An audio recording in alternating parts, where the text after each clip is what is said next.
ఓం నమో వెంకటేశాయ.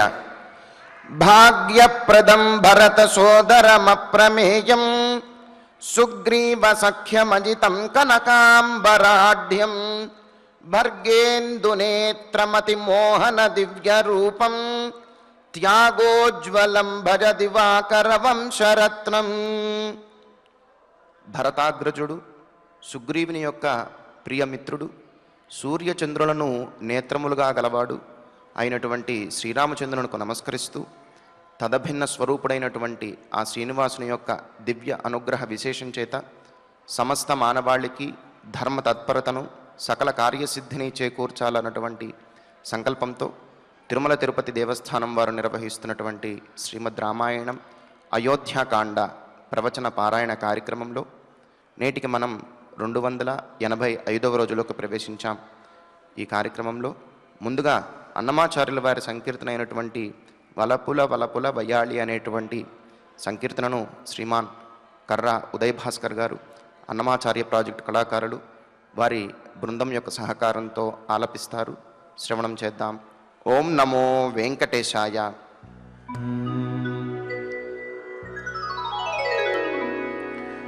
వల్లపులు వల్లపులు వయ్యాళి,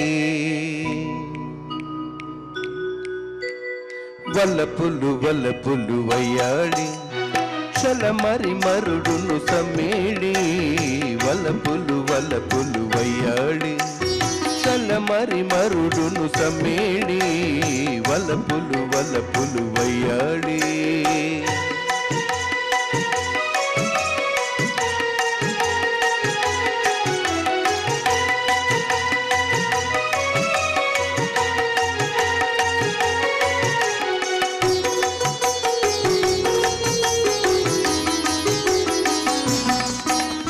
నెలతమూమునకు నీ కన్ను చూపులు నిలువున్న ముత్తెపు నివాళి.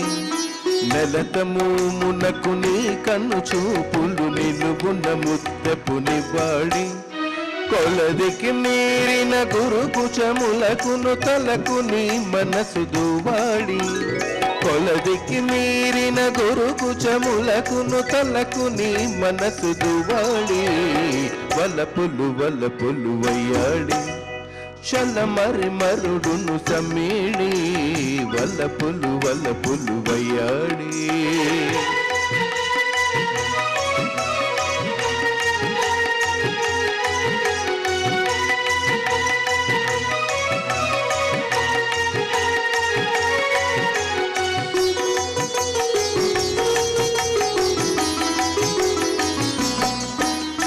వనిత నిండు జౌవన గర్వమునకు ఘనమగు నీరతి కరాళి. వనిత నిండు జౌవన గర్వమునకు ఘనమగు నీరతి కరాళి. వెనక ముందరల వెలది మేనికిని పెనగు గోరికొన్న పిసాళి. వెనక ముందరల వెలది మేనికిని పెనగు గోరికొన్న పిసాళి. వల్లపులు వల్లపులు వయ్యాళి, చలమరి మరుడును సమ్మేళి. వల్లపులు వల్లపులు వయ్యాళి.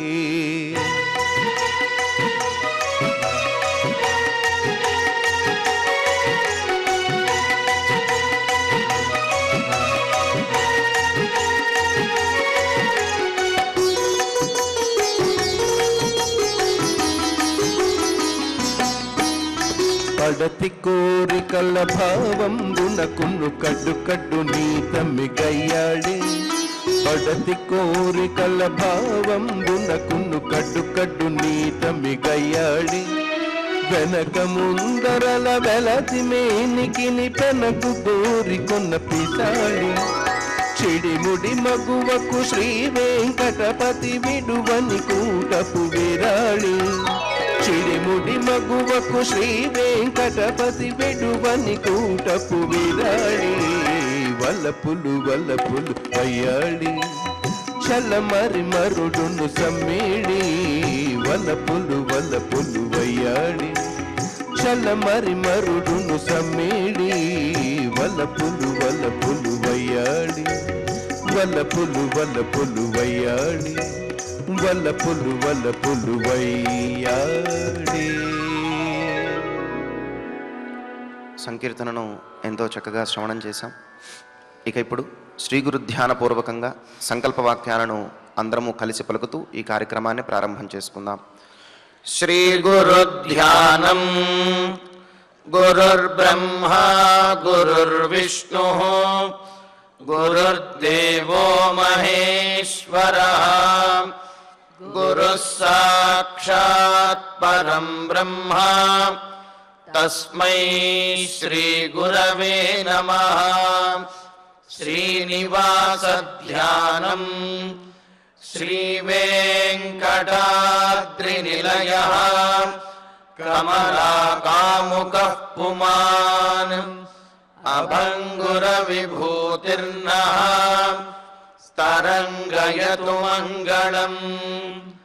అథ సంకల్పః.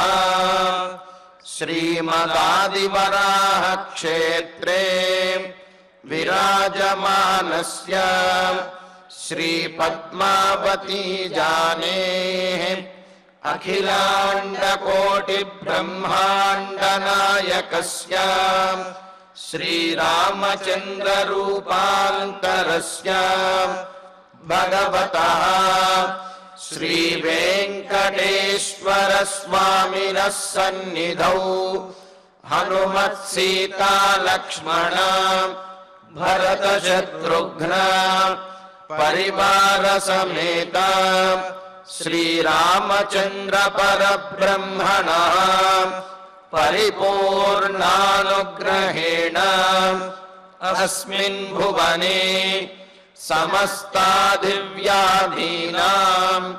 నివారణార్థం భారతవర్షే విద్యా విత్త వాణిజ్య కృషి వైద్య వైజ్ఞానిక దేశరక్షణాదిరంగేషు విద్యమానానాం ఆస్తిక మహాజనానాం సర్వేషాం సకుటుంబానాం ఆయురారోగ్యైశ్వర్య సద్బుద్ధీత్యాది సర్వశుభఫలప్రాప్త్యర్థం ధర్మాచరణద్వారా శ్రీరామరాజ్యస్య పునర్వ్యవస్థాపనార్థం ఉద్యోగార్థినాం సముచితోద్యోగప్రాప్త్యర్థం దంపతీనాం అనుకూల దాంపత్యసిద్ధ్యర్థం సంతానస్య పితృవాక్య పరిపాలనానుకూల బుద్ధి ప్రచోదనార్థం సకల కార్యసిద్ధ్యర్థం గో సంరక్షణార్థం చ శ్రీమద్వాల్మీకి రామాయణే అయోధ్యాకాండే యథాశక్తి శ్లోకం వ్యాఖ్యాన పురస్సరం 31 సర్గ శ్లోక పారాయణం తథా శ్రీ ధన్వంతరి మంత్ర పారాయణం చ అన్యోన్య సాహాయ్యేన ఆచార్య ముఖేన కరిష్యామహే. శ్రీ వాల్మీకి ప్రార్థనా. కూజంతం రామ రామేతి మధురం మధురాక్షరం ఆరుహ్య కవితాశాఖాం వందే వాల్మీకి కోకిలం. శ్రీ ఆంజనేయ ప్రార్థనా. మనోజవం మారుతతుల్యవేగం జితేంద్రియం బుద్ధిమతాం వరిష్టం వాతాత్మజం వానరయూధముఖ్యం శ్రీరామదూతం శిరసా నమామి. శ్రీరామాయణ ప్రార్థనా. వాల్మీకిగిరి సంభూత రామసాగరగామిని పునాతి భువనం పుణ్యా రామాయణ మహానదీ శ్రీరామ ప్రార్థనా అయోధ్యాఖ్యేతు గుర్వర్ధే త్యక్త్వా రాజ్యం గిరౌ వసన్ పాదుకే భరతాయాదాత్ సరామః శరణం మమ శ్రీరామచంద్ర పరబ్రహ్మణే నమః. అథ శ్రీమద్ రామాయణే ఆదికావ్యే అయోధ్యాకాండే 31 సర్గః. శ్రీమన్నారాయణ చరణౌ శరణం ప్రపద్యే. శ్రీమతే నారాయణాయ నమః. శ్రీరామాయ నమః. ససుహృజ్జనమామంత్ర్య వనవాసాయ నిశ్చితః ఇక్ష్వాకుగురుమాగమ్య జగ్రాహాయుధముత్తమం. వనవాసానికి బయలుదేరుతున్నటువంటి సీతారాములు అలాగే లక్ష్మణస్వామి కూడా.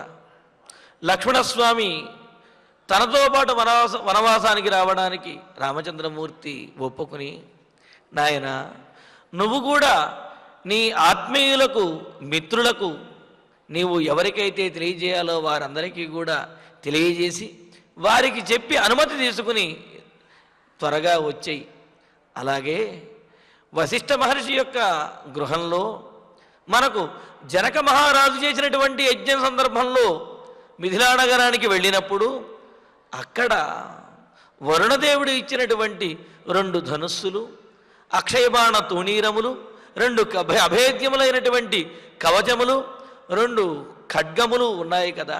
వాటిని పూజార్థము వశిష్ఠ మహర్షి యొక్క గృహంలో ఉంచారు. కావున వాటిని సత్కారపూర్వకంగా గురువు అనుజ్ఞతోటి తీసుకుని త్వరగా వచ్చేయి, త్వరగా వస్తే మనం బయలుదేరదాం అని చెప్పి అంటున్నాడు. సహా ఆ లక్ష్మణుడు వనవాసాయ నిశ్చిత. ఇంకా లక్ష్మణుడి మనస్సులో చింత లేదు ఇప్పుడు. ఎందుకు అంటే రాముడు తనను వనవాసానికి తీసుకువెళ్ళడో అని ఇప్పటి వరకు కొంత మనస్సులో చింతతోటి వ్యాకులతతోటి బాధపడుతూ ఉన్నాడు. రాముడు ఎప్పుడైతే అంగీకరించాడో ఇక ఒకసారి అంగీకరిస్తే రాముడు మాట తప్పడు, కావున తనను తీసుకువెళతాడు అనే ఆనందంతో ఉన్నాడు. చూడండి, రాముడితో పాటు వనవాసానికి వెళ్ళడానికి కూడా లక్ష్మణస్వామి చాలా ఉత్సాహంగాను ఆనందంగాను ఉన్నాడు. వనవాసాయ నిశ్చిత.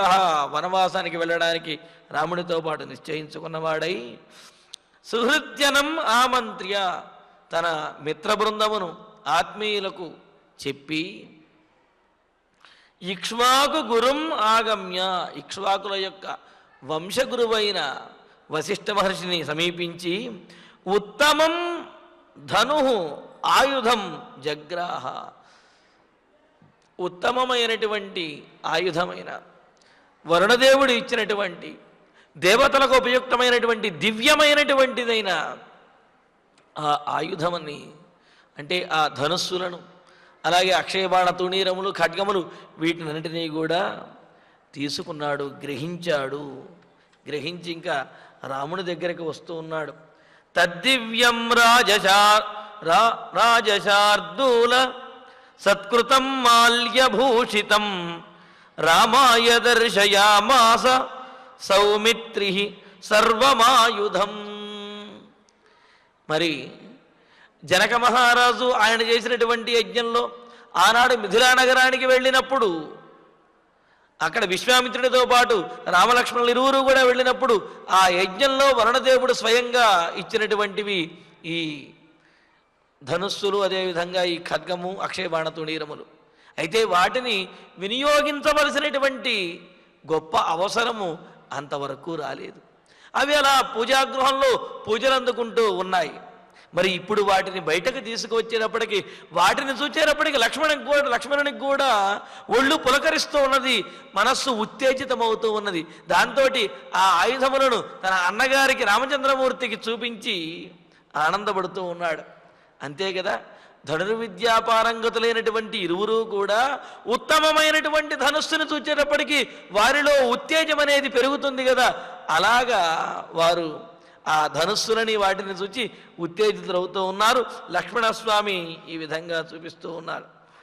రాజశార్దూల, రాజశ్రేష్ఠుడైనటువంటి సౌమిత్రి లక్ష్మణుడు. ఇక్కడ రాజశ్రేష్ఠుడు అని ఎందుకు అన్నారు అంటే ఆ ధనుస్సుని ఆయుధం చూచేటప్పటికీ ఈయనలో ఉత్తేజం అనేది పెరిగింది. సహజంగా కొన్ని వస్తువులను చూస్తే కొంతమందికి ఉత్తేజం అనేది పెరుగుతుంది, కొంతమందికి భయం అనేది కలుగుతుంది. ఆయుధమును వినియోగించడం తెలిసినటువంటి వారికి, ఆ నైపుణ్యం కలిగిన వారికి ఆ ఆయుధాన్ని చూస్తే ఒక్కసారి చేత్తో పట్టుకుని దాని పదును బాగుందా, ఎలా ప్రయోగించాలి, ఎలా ప్రయోగిస్తే బాగుంటుంది అని ఈ విధంగా వాళ్ళు ఆలోచిస్తారు. అదే ఒక సామాన్యుడి కనుక ఆయుధాన్ని చూసినట్లయితే అమ్మో దీనివల్ల ఏమవుతుందో అని భయపడుతుంటాడు. కానీ ఆ దివ్యమైనటువంటి వరుణదేవుడు అనుగ్రహించిన అభేద్యమైనటువంటి గొప్పమైనటువంటి ఆయుధాలను చూచి ఈయనలో ఉన్న క్షాత్రం తేజస్సు ఏదైతే ఉందో అది ఉప్పొంగుతున్నది. అందుకనే రాజశార్దూల, రాజశ్రేష్ఠుడైనటువంటి సౌమిత్రి ఆ లక్ష్మణుడు ఇంకో మాట కూడా చెబుతున్నాడు. రాజశార్దూల సత్కృతం. ఇక్కడ రాజశార్దూల సత్కృతం అనే చోట పదవిభాగం రాజశార్దూల సత్కృతం అని ఒక రకంగాను, రాజశార్దూలాన్ని సంబోధనాత్మకంగా మరొక రకంగాను, ఇలాగా రెండు రకాలుగా విభాగం చేశారు. కావున రాజశార్దూల సత్కృతం అన్నప్పుడు ఇక్కడ రాజశ్రేష్ఠుడైనటువంటి శ్రీరాముని చేత పూజింపబడుతూ ఉన్నా అంటే శ్రీరాముడు కూడా ఆ ఆయుధములను చూడంగానే ఒక్కసారి తాకి నమస్కరించాడు. ఎందుకంటే అవి దివ్యమైనటువంటివి, దేవతలు ఆ వరుణదేవుడు అనుగ్రహించినటువంటి ఆయుధం అది, ఆ ధనుస్సు అది కూడా. అందుకనే రాజశార్దూల సత్కృతం, రాజశ్రేష్ఠుడైనటువంటి రామచంద్రమూర్తి చేత పూజింపబడినదైన మాల్యభూషితం, పుష్పముల చేత అలంకరించబడి ఉన్నది అని అన్నారు. ఎందుకు అంటే ఆ ఆయుధములలో ఒక రకమైనటువంటి తేజస్సు అనేది ఉంటుంది, ఆ క్రౌర్యం అనేది తేజస్సు అనేది ఉంటుంది.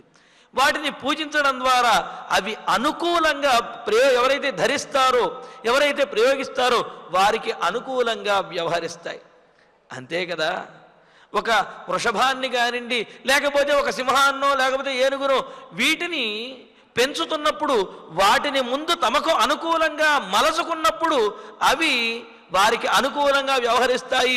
ఎవరి మీద దాడి చేయమంటే వారి మీద దాడి చేస్తాయి. ఆ విధంగా తమకు అనుకూలంగాను శత్రుపక్షం వారికి ప్రతికూలంగాను ఉండగలుగుతాయి. అలా లేనప్పుడు అవి యజమానినే ఏమైనా చేసేటటువంటి ప్రమాదం ఉన్నది. కావున ముందు తాము ప్రయోగించేటటువంటి ఆయుధములను కానివ్వండి, ఆ దివ్యాస్త్ర శస్త్రములను వాటిని పూజాపూర్వకంగా గౌరవించి వాటిని స్వాధీనంలో ఉంచుకోవాలి. అవి సమయానికి జ్ఞప్తికి వచ్చే విధంగాను, ప్రయోగించినప్పుడు చక్కగా సవ్యంగా పనిచేసే విధంగాను వాటిని చక్కగా పూజించి స్వాధీనంలో ఉంచుకోవాలి. అందుకనే మాల్యవిభూషితం, పూలదండల చేత అలంకరించబడినటువంటి దివ్యం, దేవతా సంబంధమైన అంటే వరుణదేవుని చేత అనుగ్రహించబడిన ఇయ్యబడినటువంటి తత్సర్వం ఆయుధం. ఆ ఆయుధములన్నింటినీ కూడా ఏమిటవి? 2 ధనుస్సులు, 2 అక్షయబాణ తూణీరములు, అదేవిధంగా ఖడ్గములు, అభేద్యములైనటువంటి కవచములు, వీటినన్నిటినీ కూడా పూజింపబడినటువంటివైన వీటిని రాముడు కూడా ఎంతో గౌరవంగాను అదేవిధంగా ఎంతో ఆనందంగా వాటిని వీక్షిస్తూ నమస్కరించి గౌరవిస్తూ ఉంటే అటువంటి ఆ ఆయుధ సంపత్తిని రామాయ దర్శయామాస, రామునికి చూపిస్తున్నాడు లక్ష్మణస్వామి. ఇదిగో అన్నయ్య ధనుస్సు, ఇదిగో అమ్ముల పొది, ఇదిగో ఖడ్గమును అంటూ చాలా ఉత్సాహంతో రామచంద్రమూర్తికి లక్ష్మణస్వామి ఆ ఆయుధములను అంటే ఆ వశిష్ఠ మహర్షి యొక్క పూజాగృహంలో ఉన్నటువంటి ఆయుధములను ఆయన యొక్క అనుమతితో తీసుకుని వచ్చి రాముడికి చూపిస్తున్నాడు. తమువాచాత్మవాన్ రామ ప్రీత్యా లక్ష్మణమాగతం కాలే త్వమాగత సౌమ్య కాంక్షితే మమ లక్ష్మణ. రామచంద్రమూర్తి లక్ష్మణుడిని మెచ్చుకుంటున్నాడు. నాయన, ఇటువంటి సందర్భంలో సహజంగా ఎవరైనా అయితే ఆలస్యం చేయవచ్చును. ఎందుకు అంటే వాళ్ళు బయలుదేరుతున్నది ఏదో విహారయాత్రకో లేకపోతే మరొక దానికో కాదు, ఆనందించడానికో కాదు. వాళ్ళు బయలుదేరుతున్నది వనవాసానికి. వనవాసానికి బయలుదేరటానికి నువ్వు చెప్పిరా అని అంటే నీ మిత్రులతోటి నీ ఆత్మీయులకు నువ్వు చెప్పిరా నాయన అని అంటే లక్ష్మణస్వామి అలా వెళ్ళి ఇలా వచ్చేశాడు. వారికి తెలియజేయటము, వశిష్ఠ మహర్షి యొక్క గృహానికి వెళ్ళి ఆయుధములను తీసుకురావటము, ఇవన్నీ కూడా చాలా అల్పమైనటువంటి కాలంలో చేసి తిరిగి వచ్చేశాడు. అంటే లక్ష్మణస్వామికి రామునితో పాటు వనవాసానికి బయలుదేరడానికి ఎంత తొందరగా ఉన్నదనేది దీని ద్వారా తెలుస్తున్నది. ఆయన ఎంత ఉత్సాహంగా ఉన్నాడో దీని ద్వారా తెలుస్తున్నది. దానితోటి రామచంద్రమూర్తి కూడా లక్ష్మణస్వామిని మెచ్చుకుంటున్నాడు. ఆత్మవాన్, చక్కటి బుద్ధి, సందర్భోచితమైనటువంటి మాటలు, అలాగే ధైర్యము, స్థిరమైనటువంటి మనస్సు, పట్టుదల, ధర్మ పరిపాలన, ఇవన్నీ కూడా కలిగినవాడు. ఆత్మవాన్ అనే ఒక్క పదానికి ఇన్ని అర్థాలు చెప్పుకోవచ్చు అన్నమాట. ఇవన్నీ కలిగినటువంటి రామచంద్రుడు ఆగతం, ఆయుధ సంపత్తిని కూడా తీసుకుని త్వరగానే వచ్చేసినటువంటి తం లక్ష్మణం, ఉత్సాహవంతుడైన ఆ లక్ష్మణునితోటి ప్రీత్యావువాచ, ఎంతో ప్రేమతో ఆనందంతో లక్ష్మణుని చూస్తూ రామచంద్రమూర్తి అంటున్నాడు, సౌమ్య, సౌమ్యుడమైనటువంటి సాత్విక గుణ సంపన్నుడమైన నా యందు అత్యంత ప్రేమాభిమానాలు కలిగినటువంటి లక్ష్మణ, మమ కాంక్షితే కాలే, నేను చెప్పినటువంటి కాలంలోనే, నేను చెప్పిన దానికి కనీసం ఆలస్యం ఏమాత్రం అవ్వకుండా నేను అనుకున్నట్టుగానే నేను చెప్పిన సమయంలోనే కాలే త్వం ఆగత, నువ్వు వచ్చేసావు అని అన్నారు. ఆ సమయంలో లక్ష్మణుని యొక్క ఉత్సాహాన్ని చెబుతూ రామచంద్రమూర్తి కూడా మెచ్చుకొని, నేను అనుకున్నంతగా నాకంటే కూడా ముందే వచ్చేసావు నాయన, ఆలస్యం లేకుండా వచ్చావు అన్నాడు. మరి ఆ సమయంలో లక్ష్మణుని యొక్క స్థితిని మందరకారులు ఈ విధంగా అంటారు, అర్యమతే జుడుంజని హితాలులకెల్ల నెరుంగు చెప్పి ఆచార్యుని వీటికే గియల సాధన రాజములన్ గ్రహించి వేయార్య విభుండు రామునకు నన్నియు చూపిన సంతసించుచున్ కార్యము తీరెరెంగియుటు గ్రక్కున వచ్చితి వెంచినంతలోన్. లక్ష్మణ, నేను చెప్పినటువంటి కార్యములన్నీ కూడా చటుక్కున చేసి సందర్భాన్ని ఎరిగి నీవు త్వరగా వచ్చేసావు. ఇది తెలుసుకోవలసినటువంటి విషయం. మనం కూడా ఏ సందర్భంలో ఎలా వ్యవహరించాలి, ఏ కార్యానికి బయలుదేరినప్పుడు త్వరపడాలి, ఏ కార్యానికి బయలుదేరినప్పుడు త్వరపడకపోయినా పర్వాలేదు అని చెప్పి అనే విషయం చెబుతున్నారు. ఏదైనా ఉత్సవానికో లేకపోతే ఎక్కడికో వెళుతున్నప్పుడు కొంత సమయం, ఉత్సవానికంటే ఇతరుల యొక్క ఇంట్లో ఏదైనా ఫంక్షన్ అంటుంటాం కదా, అటువంటి సందర్భాలలో కొంత సమయం ఆలస్యమైనప్పటికీ కూడా ఏమీ ఇబ్బంది లేదు. కావున ఆ సమయంలో నేను సిద్ధమవడానికి ఎంతసేపు పట్టింది, నేను వాళ్ళతో చెప్పడానికి ఎంతసేపు పట్టింది, నేను సర్దుకోవడానికి ఎంతసేపు పట్టింది అని చెప్పి ఆయా కారణముల చేత ఆలస్యం చేసుకోవచ్చును. కానీ ధర్మాచరణ కోసము, అదేవిధంగా ఒకవేళ ఆలస్యమైతే ఇతరుల చేత మాట పడవలసి వస్తుంది అనే పరిస్థితి ఎప్పుడైతే ఉంటుందో, ఇతరులకు సమాధానం చెప్పవలసినటువంటి పరిస్థితి ఎప్పుడు వస్తుందో, ఇతరులు మనల్ని నిందించేటటువంటి స్థితి ఎప్పుడైతే ఉంటుందో, అప్పుడు మాత్రము ఎన్ని ఇబ్బందులు ఉన్నప్పటికీ ఆ సమయానికే బయలుదేరాలి, ఆ సమయానికి కార్యములను చక్కబెట్టుకోవాలి అని అంటున్నాడు. అందుకనే రామచంద్రమూర్తి అంటున్నాడు, రాముడు కైకేయితో ఏమని చెప్పి వచ్చాడు, అమ్మా నీవు వెంటనే బయలుదేరమని అంటున్నావు, ఆ మాట వాస్తవం. కానీ నేను చెప్పవలసినటువంటి వారు, అనుమతి తీసుకోవలసినటువంటి వారు కొంతమంది ఉన్నారు. కావున కౌసల్యాదేవికి అలాగే సీతాదేవికి చెప్పి వారి అనుమతి తీసుకుని వెంటనే చాలా త్వరగా నేను వచ్చేస్తాను అని రామచంద్రుడు చెప్పాడు. అలా చెప్పినటువంటి రామచంద్రమూర్తి ఇంకా ఇక్కడే అంతఃపురంలోనే ఉండిపోయి రోజులకు రోజులు ఆలస్యం చేయలేడు కదా. ఈరోజే బయలుదేరతాను అని చెప్పి కూడా అన్నాడు కదా. మరి అటువంటప్పుడు లక్ష్మణస్వామి ఆయనతో బయలుదేరుతా అన్నాడు, ఆయన్ని కూడా వారితో చెప్పి రమ్మన్నాడు. అప్పుడు లక్ష్మణుడు ఆలస్యం చేశాడు అనుకోండి, రాముడు చెప్పినటువంటి మాటకు విఘాతం కలుగుతుంది. పైగా కైకేయిదేవి అనవచ్చు, రామచంద్ర ఏమిటి నువ్వు వెంటనే బయలుదేరతానని ఇంతవరకు బయలుదేరలేదేమిటి, అమ్మా లక్ష్మణుడు ఆలస్యం చేశాడు, ఈ విధంగా కారణాలు చెప్పకూడదయ్యా, మాట నిలుపుకోవాలి అని చెప్పి కైకేయి నిందించవచ్చు. కానీ అటువంటి ఇబ్బంది ఏమీ లేకుండా లక్ష్మణుడు వెళ్ళిన వెంటనే వెళ్ళి ఆ కార్యాన్ని చక్కబెట్టుకొచ్చాడు. అందుకని అన్నాడు, కార్యము తీరెంగి ఇటు గ్రక్కున వచ్చితి వెంచినంతలోను. కార్యం యొక్క ప్రాధాన్యాన్ని ఆ సందర్భాన్ని ఎరిగి ఆ కార్యాన్ని త్వరగా సాధించాలి.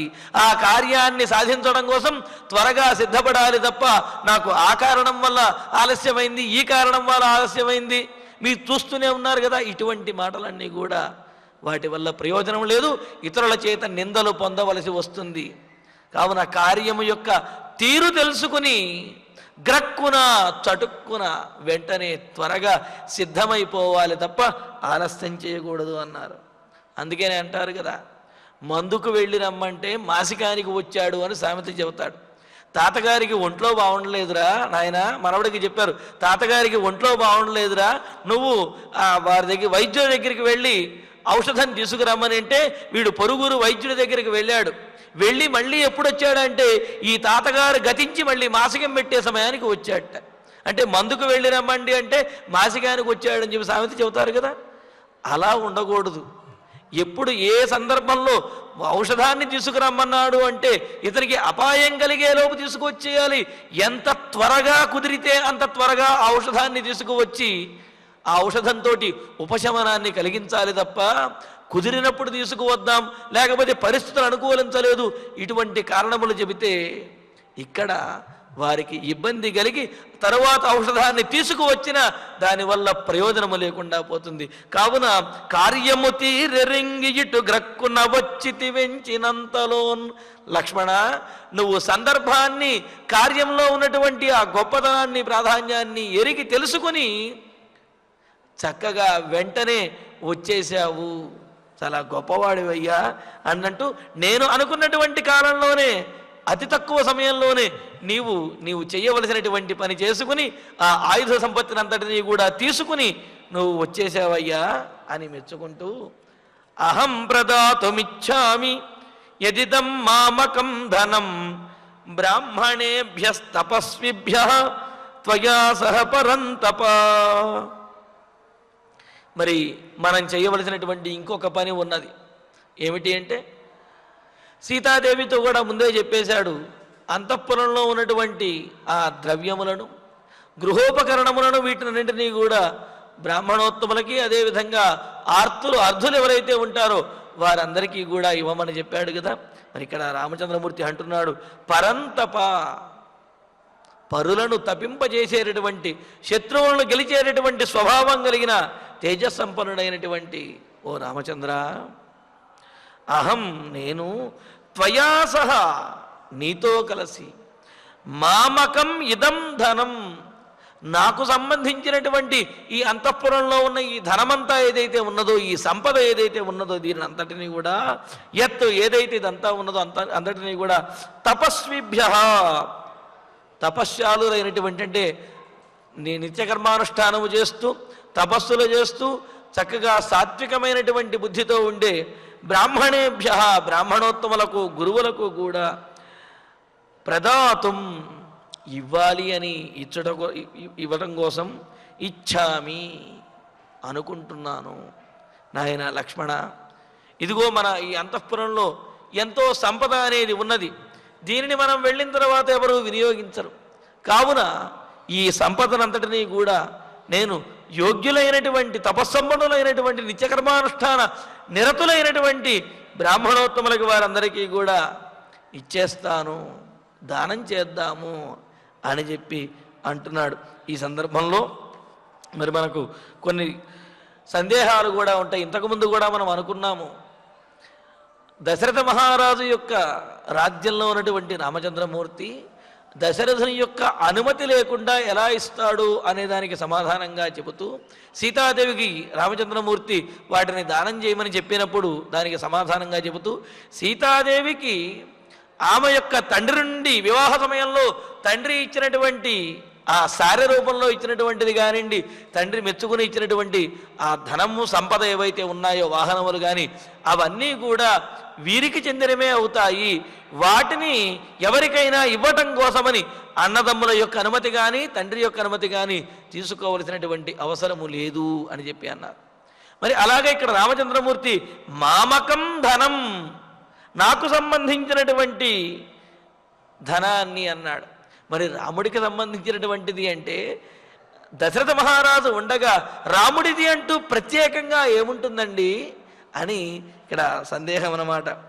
ఏమిటంటే పితరి ద్రవ్యద్వానం కృతమిత్యవగమ్యతే అని మొదలుపెట్టి జీవతో న స్వతంత్ర స్యాత్ జరయాపి సమన్విత అని చెబుతూ తల్లిదండ్రులు జీవించి ఉండగా వారి యొక్క అనుమతితోటే ఏ కార్యాన్నైనా ఏ ధర్మాన్నైనా ఆచరించాలి తప్ప వారు ముసలివారైపోయారు కదా అని చెప్పి వారికి చెప్పకుండా చెయ్యకూడదు అనే ఒక శాస్త్రం అనేది యాజ్ఞవల్క్య వచనం ఉంది కదా.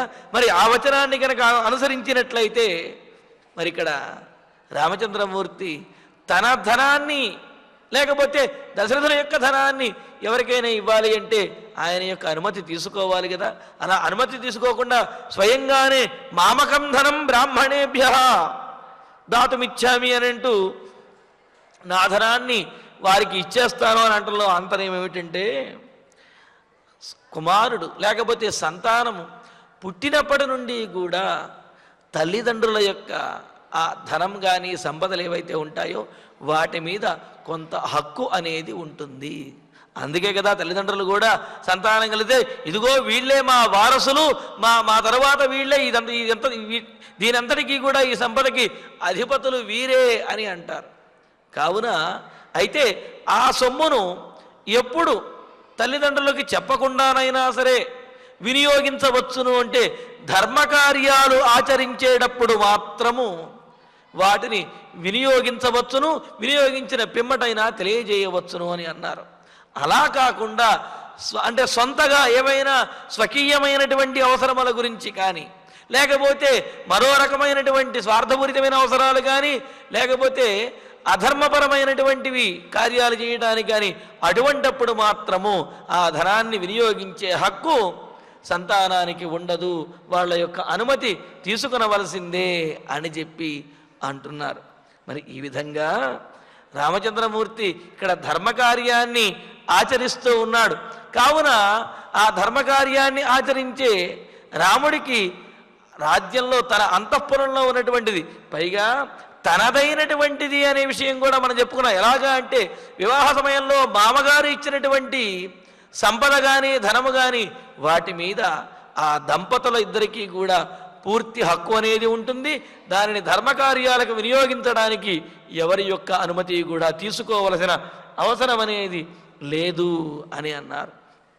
కావున రామచంద్రమూర్తి ఇక్కడ మామకం ధనం బ్రాహ్మణేభ్య తపస్విభ్య ప్రదాతుం ఇచ్చామి, నా ధనం ఏదైతే ఉన్నదో ఈ అంతఃపురంలో ఉన్నటువంటి నాకు సంబంధించింది దానిని ఉత్తములైనటువంటి కర్మానుష్ఠాన నిరతులైనటువంటి తపస్సంపన్నులైన బ్రాహ్మణోత్తములకి వారికి ఇవ్వాలనుకుంటున్నాను అన్నాడు. ఇక్కడ మామకమని చెప్పడంలో ఉద్దేశ్యం ఏమిటి అంటే అత్త సొమ్ము అల్లుడు దానం చేసినట్లుగా ఎవరిదో సొమ్మును తాను దానం చేయటం కాదు, తనకు సంబంధించినటువంటి సొమ్మునే దాన ధర్మాలు చేయడానికి కూడా తనకు సంబంధించినటువంటిది ఆ సొమ్మును సంపదనే వినియోగిస్తున్నాడు రామచంద్రమూర్తి అని తెలియజేయటం కోసమే ఇక్కడ మామకం ధనం అనే ప్రయోగం అనేది చేశారు. కావున లక్ష్మణ, నేను ఈ సొమ్మునంతటినీ కూడా ధనాన్ని పెద్దలకు ఇచ్చేయాలనుకుంటున్నాను అని అన్నాడు. అని వసంతీహ దృఢం భక్త్యా గురుషు ద్విజసత్తమాః తేషామపి చ మే భూయః సర్వేషాం చోపజీవినాం. ఇహ ఈ అయోధ్యానగరంలో మరి అటువంటి వారు నిత్యకర్మానుష్ఠాన నిరతులు తపస్సంపన్నులైనటువంటి వారు ఎవరైనా ఉన్నారా అంటే దానికి చెబుతున్నాడు. ఇహ ఈ అయోధ్యానగరంలో గురుషు భక్త్యా ద్విజసత్తమాః, గురుషు వారి వారి గురువుల యందు భక్తి కలిగినటువంటి బ్రాహ్మణోత్తములు, గురుషు రాజు యందు అదే అంటే మన తల్లిదండ్రులైనటువంటి దశరథ మహారాజు యందు కౌసల్య సుమిత్ర వీరి యందు గౌరవ భావన కలిగినటువంటి ఆదర భావన కలిగినటువంటి ఎంతోమంది బ్రాహ్మణోత్తములు. ఇక్కడ చూడండి, ఇక్కడ గురుషు అనేదానికి రెండు అర్థములు.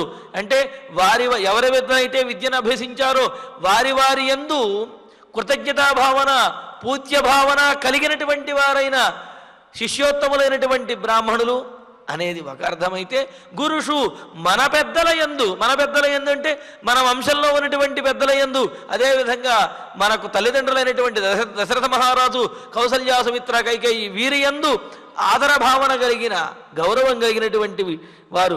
భక్త్యా ద్విజసత్తమాహ, భక్తి భావన కలిగినటువంటి వారు అంటే వారి వారి గురువుల యందు భక్తి భావన కలిగిన వారు, మన పెద్దల యందు ఆదర భావన కలిగిన వారు అయిన ద్విజసత్తమాహ బ్రాహ్మణోత్తములు ఎవరైతే ఉన్నారో, దృఢం వసంతి, ఒకరిద్దరు కాదు ఎంతోమంది అయోధ్యానగరంలో అటువంటి వారు ఉన్నారు. ఎందుకు అంటే ఇక్కడ ధర్మము ఎల్లప్పుడూ కూడా నిలబడి ఉండేది. ఆ ధర్మాన్ని పరిపాలిస్తూనే ఉండేవాళ్ళు. ఎందుకు? యథా రాజా తథా ప్రజా రాజ్ఞి ధర్మిణి ధర్మిష్ఠ అని అన్నట్లుగా రాజుగారు గనక ధర్మానికి కట్టుబడి ఉంటే ఆ ప్రజలు, అక్కడ ఉన్నటువంటి పురోహితులు వీరందరూ కూడా ధర్మబద్ధులై ఉంటారు. మరి దశరథ మహారాజు కానీ, అంతకు పూర్వం పరిపాలించినటువంటి రాజులు కానీ, రామచంద్రుడు కానీ వీళ్ళందరూ ధర్మానికి కట్టుబడి ఉన్నారు. కావున ఆ రాజ్యంలో ఎంతోమంది ధర్మాత్ములు ఉన్నారు. అందుకని దృఢం వసంతి, ఒకరిద్దరు కాదయ్యా, ఎంతోమంది మన రాజ్యంలో ధర్మాత్ములు నివసిస్తూ ఉన్నారు. అటువంటి వారైన వారి వారి గురువుల యందు భక్తి కలిగిన వారు, మన తల్లిదండ్రుల యందు ఆదర భావన కలిగినటువంటి వారైన, ఎంతోమంది సేవాభావన కలిగిన బ్రాహ్మణోత్తములు ఇతరులు ఎవరైతే ఉన్నారో వారందరూ కూడా, తేషాం వారందరికీ కూడా, మే సర్వేషాం ఉపజీవినాంచ, కేవలం వారికే కాదు, నన్ను నమ్ముకుని ఇప్పటి వరకు ఉన్నటువంటి సేవకులు ఎవరైతే ఉన్నారో, ఉపజీవులు అంటే సేవకులు, దాసులు, వీళ్ళందరూ కూడా ఈ అంతఃపురంలో సేవ చేస్తూ వారి జీవితాన్ని అర్పించినటువంటి వారు. అటువంటి సేవకులు ఎవరైతే ఉన్నారో వారందరికీ కూడా భూయః దాతుం ఇచ్చామి, ఉన్నటువంటి సంపదను ఎంత ఉంటే అంత సంపదను కూడా వారందరికీ కూడా ఇవ్వటానికి నేను ఇష్టపడుతున్నాను, వారందరికీ ఇవ్వాలనుకుంటున్నాను లక్ష్మణ. కావున మనిద్దరము కలిసి ఈ దాన ధర్మాలు ఇవన్నీ కూడా చేద్దాము. కాబట్టి ఆ అయోధ్యానగరంలో ఉన్నటువంటి ఉత్తములైనటువంటి బ్రాహ్మణోత్తములందరినీ పిలవాలి. అలాగే మరి ఆ వీరిని నమ్ముకుని ఉన్నటువంటి సేవకులు ఎవరైతే ఉంటారో వారిని కూడా దగ్గరకు పిలిచి ఇవ్వవలసినటువంటి సందర్భం వచ్చింది అని రామచంద్రమూర్తి చెబుతున్నాడు. అందుకనే అంటారు, సంపదకి 3 అవస్థలు ఉంటాయట. ధనానికి దానం, భోగ, నాశ, తిస్ర గతయో భవంతి విత్తస్య, యో నదదాతి నభుంక్తే తస్య తృతీయా గతిర్భవతి అన్నారు. సంపదకి దానం చేసేటటువంటి ఒక లక్షణం, అంటే దానం ఇయ్యటానికి ఉపయోగపడుతూ ఉంటుంది. అలాగే భోగం, అనుభవించడానికి, చక్కగా సుఖంగా ఉన్నటువంటి సంపదలను అనుభవిస్తూ సుఖంగా జీవించడం, అలా సుఖంగా జీవించడానికి సంపద ఉపయోగపడుతుంది. ఈ 2 కనుక చెయ్యకపోతే నాశ, అది స్వయంగా నశించిపోతుంది, శిథిలమై నశించిపోతుంది తప్ప దానివల్ల తనకు ప్రయోజనము లేదు, ఇతరులకు ప్రయోజనము లేదు, అది వ్యర్థమైపోతుంది. కావున యో నదదాతి నభుంక్తే, ఎవరైతే వాటిని ఆ సొమ్ముని సంపదను నదదాతి ఇతరులకు అనుభవించడానికి ఇవ్వడో, నభుంక్తే పోనీ తానైనా సరే అనుభవించడో, తస్య అటువంటి సంపదకి తృతీయా గతిర్భవతి, ఏమిటి 3వ గతి? నాశనం అనేది కలుగుతుంది తప్ప దానివల్ల ఎటువంటి ప్రయోజనం ఉండదు. దానిని సంపాదించడానికి పడ్డటువంటి కష్టమే మిగులుతుంది తప్ప దానివల్ల ప్రయోజనం అనేది ఇతరులకు ఉండదు, తనకు ఉండదు. అది కేవలం నాశనానికే దారితీస్తుంది. అందుకనే ఇక్కడ రామచంద్రమూర్తి తాను ఆ అంతఃపురాన్ని విడిచి వెళ్ళిపోతున్నాడు. కావున తన దగ్గర ఉన్నటువంటి సొమ్మునంతటినీ కూడా అందరికీ దానం చేసి ఆ సొమ్ముకి, ఆ ధనానికి సార్థకతను చేకూర్చాలి అని అనుకుంటున్నాడు. అందుకనే ఇక్కడ తన దగ్గర ఉన్నటువంటి ఆ ధనమును, సంపదలను, ఆభరణములను, వాటినన్నిటినీ కూడా అందరికీ ఇవ్వాలి అని చెప్పి సంకల్పించుకుని లక్ష్మణస్వామితోటి అన్నాడు, తీసుకురా నాయన వారినందరినీ అని. వశిష్ఠపుత్రంతు సుయజ్ఞమార్యం త్వమానయాసు ప్రవరన్ ద్విజానాం అభిప్రయాస్యామి వనం సమస్తాన్ అభ్యర్చ్య శిష్టానపరాన్ ద్విజాతీన్. వశిష్ఠపుత్రంతు సుయజ్ఞమార్యం త్వమానయాసు ప్రవరం ద్విజానాం అభిప్రయాస్యామి వనం సమస్తాన్ అభ్యర్చ్య శిష్టానపరాన్ ద్విజాతీన్. మరి అటువంటి వారైన బ్రాహ్మణోత్తములందరినీ తీసుకురావాలి కదా.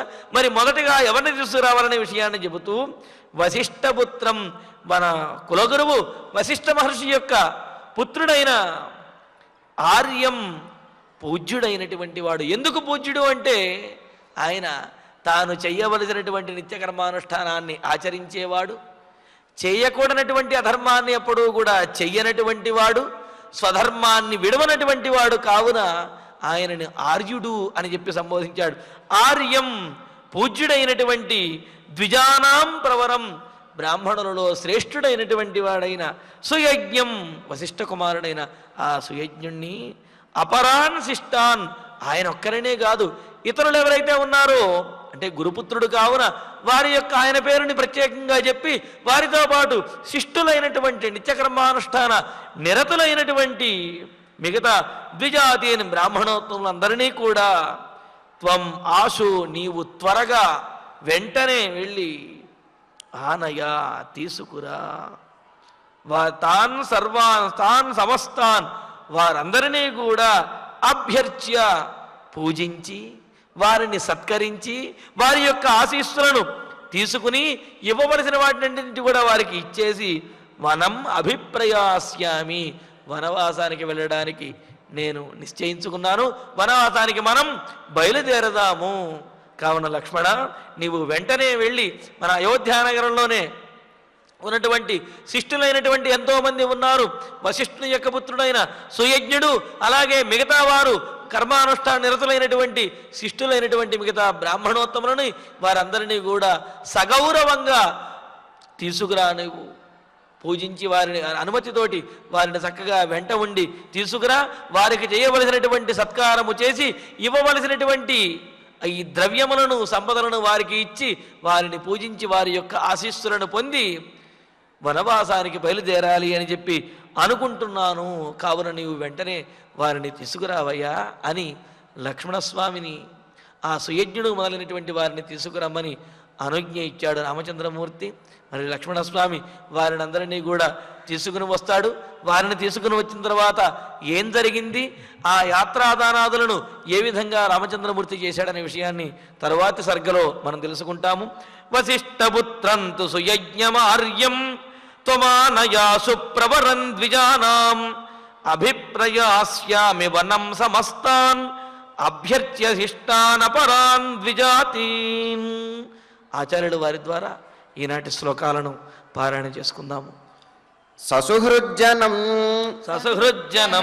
ఆమంత్ర్య వనవాసాయ నిశ్చితః ఇక్ష్వాకుగురుం ఆగమ్య జగ్రాహ ఆయుధముత్తమం తద్దివ్యం రాజశార్దూలః సత్కృతం మాల్యభూషితం రామాయ దర్శయామాస సౌమిత్రిః సర్వమాయుధం తమువాచ ఆత్మవాన్ రామః ప్రీత్యా లక్ష్మణమాగతం కాలే త్వం ఆగతః సౌమ్య కాంక్షితే మమ లక్ష్మణ అహం ప్రదాతుం ఇచ్ఛామి యదిదం మామకం ధనం బ్రాహ్మణేభ్యః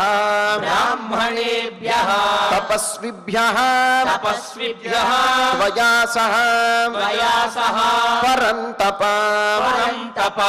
వసంతీః దృఢం భక్త్యా గురుషు ద్విజసత్తమాః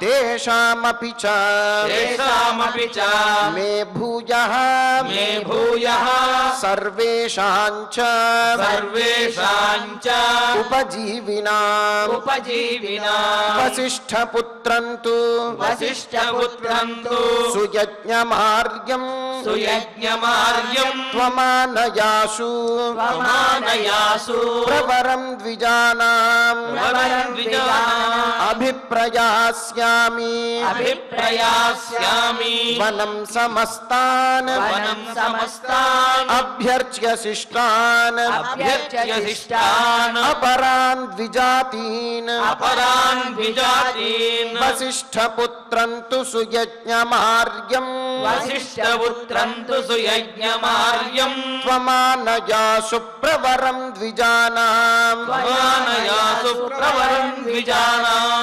అభిప్రయాస్యామి వనం సమస్తాన్ అభిప్రయాస్యామి వనం సమస్తాన్ అభ్యర్చ్య శిష్టాన్ పరాన్ ద్విజాతీన్ అభ్యర్చ్య శిష్టాన్ పరాన్ ద్విజాతీన్ ఇత్యార్షే ఇత్యార్షే శ్రీమద్ రామాయణే శ్రీమద్ రామాయణే ఆదికావ్యే ఆదికావ్యే అయోధ్యాకాండే అయోధ్యాకాండే ఏకత్రింశः సర్గः ఏకత్రింశः సర్గः.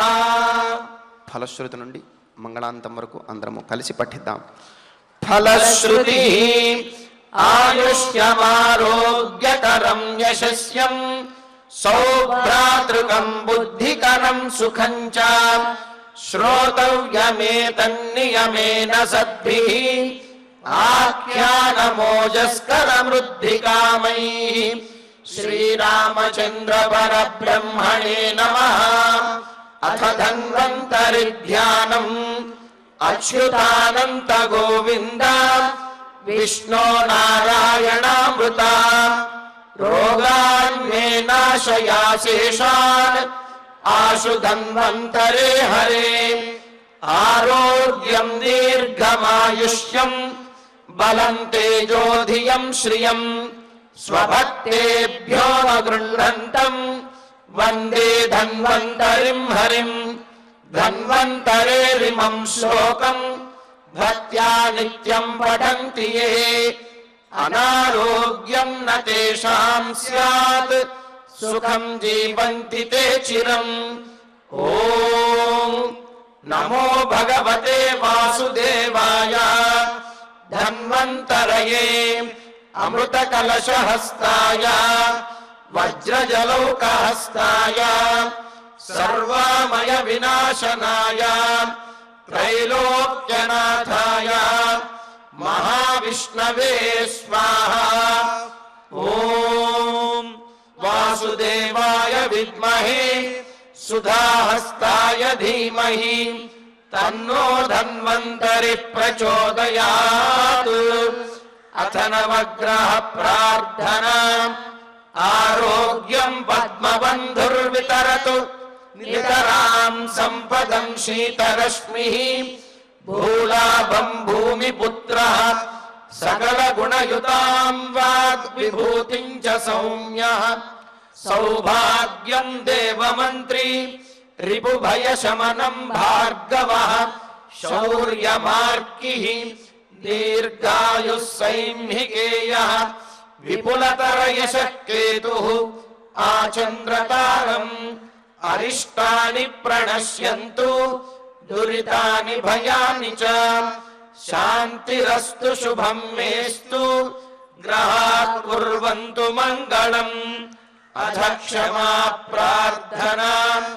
యదక్షరపదభ్రష్టం మాత్రాహీనం చ యద్భవేత్ తత్సర్వం క్షమ్యతాం దేవ నారాయణ నమోస్తుతే. అథ భగవత్సమర్పణం. కాయేన వాచా మనసేంద్రియైర్వా బుద్ధ్యాత్మనా వా ప్రకృతే స్వభావాత్ కరోమి యద్యత్ సకలం పరస్మై నారాయణాయేతి సమర్పయామి. అథ మంగళం శ్రియకాంతాయ కళ్యాణ నిధయే నిధయేర్ధినాం శ్రీవేంకట నివాసాయ శ్రీనివాసాయ మంగళం.